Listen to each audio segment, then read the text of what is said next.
Everyone, welcome to Biomix सब। Hope you are doing well. So आज के इस क्लास में हम डिस्कस करने वाले हैं about the control on ecosystem.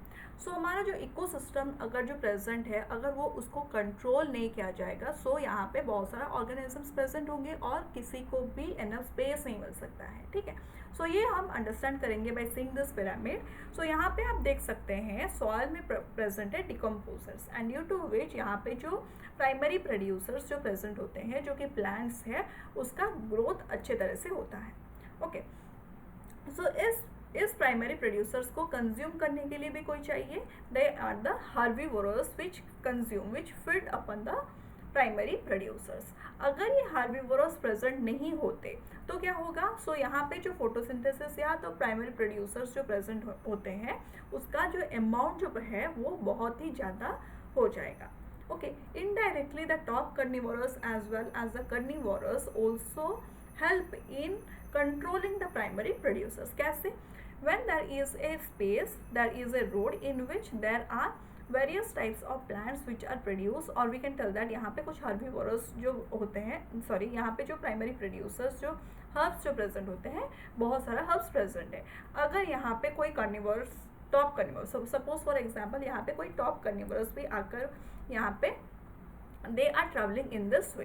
सो यहाँ पे क्या होगा? जिस रास्ते पे वो जा रहे हैं, यहाँ पे वो there will be a path created. In this way the top carnivores are also helping in the controlling the herbivore, controlling the primary producers. ठीक है, सो इन दिस वे अगर ये हार्बीवोरस प्रेजेंट है, अगर इस हार्बीवोरस को कोई ईट नहीं करेंगे, so what will happen in that case? In that case the amount of herbivores जो प्रेजेंट है वो ज़्यादा हो जाएंगे। सो कार्निवोरस चाहिए इनको कंट्रोल करने के लिए। सो कार्निवोरस जो प्रेजेंट होते हैं वो फीड करेंगे अपन दिस हार्बीवोरस। ओके, नाउ ये जो कार्निवोरस भी जो प्रेजेंट है उनको कंट्रोल में लाने के लिए भी कोई चाहिए। That is the top carnivores which come and feed upon this carnivorous.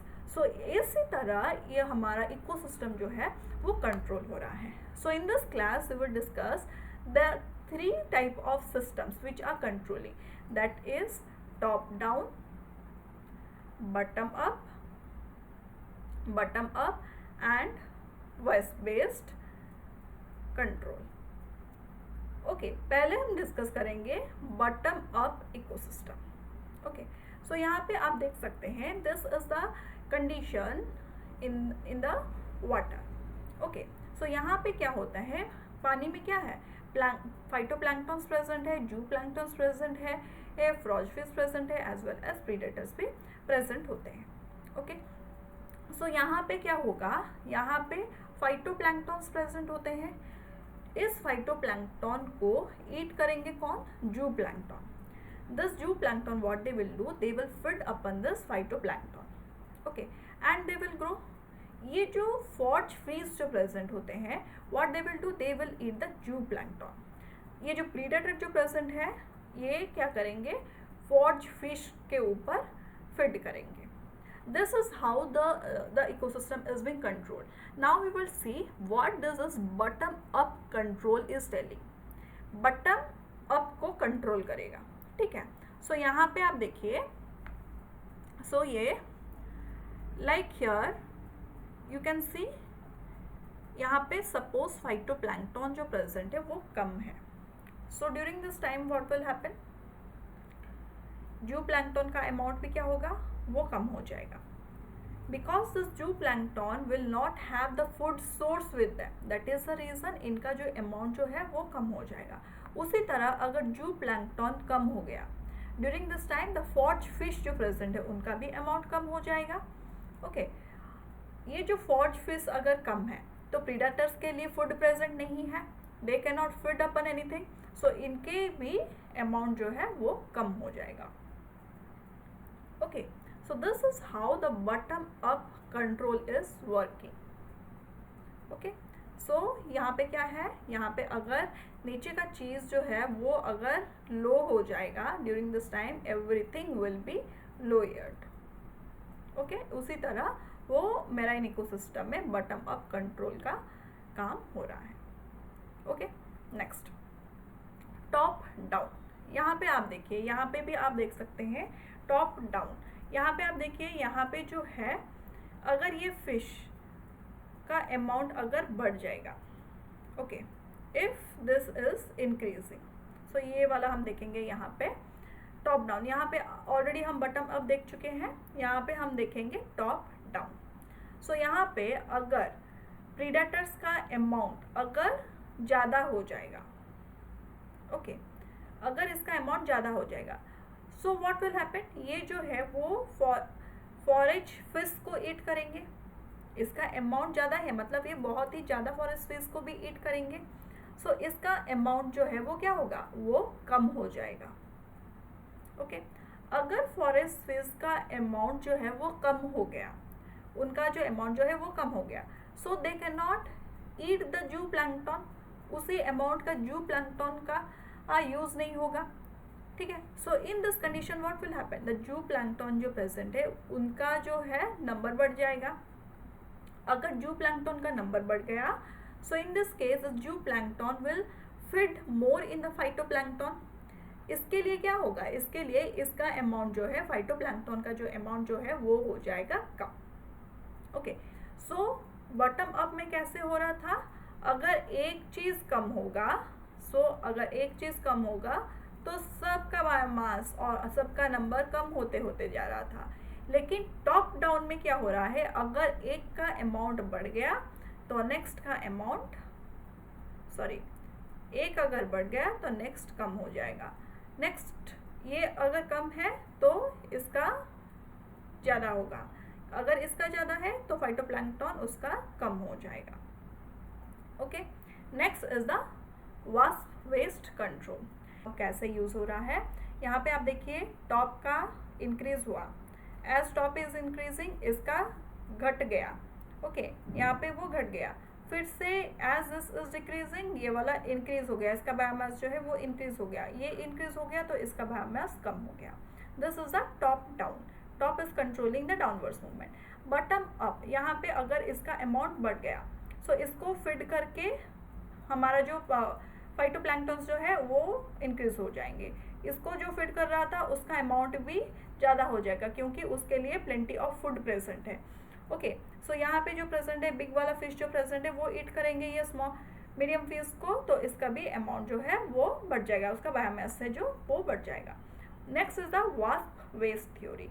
यहाँ पे आप देखिए वेस्ट, यहाँ पे बोथ टॉप डाउन और बॉटम अप कंट्रोल का सिनेरियो आएगा। यहाँ पे आप देख सकते हैं इस यहाँ पे अगर इसका अमाउंट जो है वो हो गया कम, सो अगर इसका अमाउंट कम हो गया तो व्हाट इट विल डू, ये जो है इसके ऊपर फिट नहीं करेगा, अगर फिट नहीं करेगा तो इसका बायोमास क्या होगा, वो हो जाएगा इंक्रीज। अगर इसका बायोमास इंक्रीज होगा, so how it will control the downward, if it is having the higher biomass, that means the amount is more, the number of organism is more, so it will feed upon this thing and इसका जो है वो उसका कम हो जाएगा, biomass जो है वो कम हो जाएगा।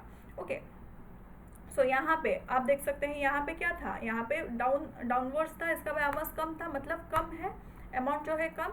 अगर यहाँ पे कम है तो यहाँ पे जो ऑर्गेनिजम्स जो प्रेजेंट है उसके लिए खाना नहीं है अभी, तो दिस विल ऑल्सो डिक्लाइन क्योंकि इसके लिए एनफ खाना नहीं है अभी।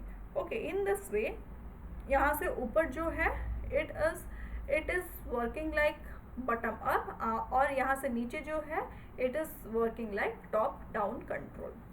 ठीक है, इसी तरह ये कंट्रोल इकोसिस्टम को कंट्रोल करेगा by using this things like top down, bottom up and wasp waist theory. We can see how it is being controlled. और यहाँ से न्यूमेरिकल टाइप ऑफ क्वेश्चन आएगा as well as statement wise भी question आ सकता है, like what do you mean by mark recapture method. So क्या होगा, अगर सपोज फॉर एग्जांपल अगर एक बॉन्ड में बहुत सारा फिश प्रेजेंट है, okay, and you want to measure that how many fish are present, this is just a example, you can assume anything, like you can assume a bird which is present. Okay, so यहाँ पे क्या होगा, first day आप कुछ fish को count किए, okay, suppose there are 20 number of fish in a pond. Second day फिर से आया आप, okay, and again you picked 20 number of fish. जो आप कितना फिश टोटल कैलकुलेट किए, फर्स्ट डे में 20 और सेकेंड डे में 20, तो ये कितना हुआ, टोटल हो गया 40।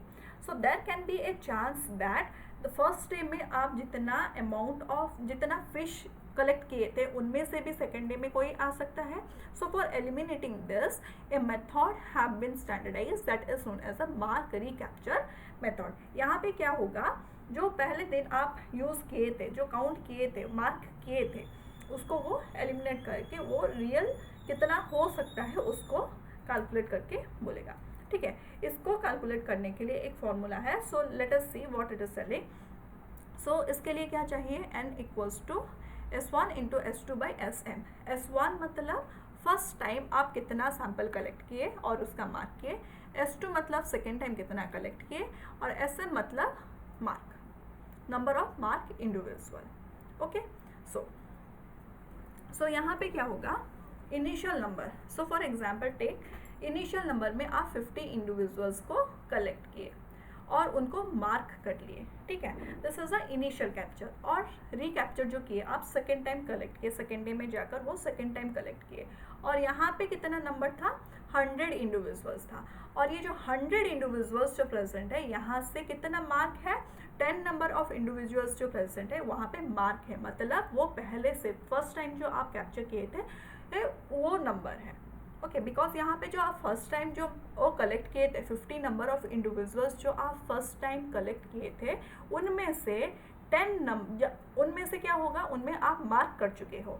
और सेकेंड टाइम जो आप रिकैप्चर किए हो उसी पॉइंट से जाकर कुछ फिश, वहाँ से कितना आया, 100 फिश सेकेंड टाइम आया.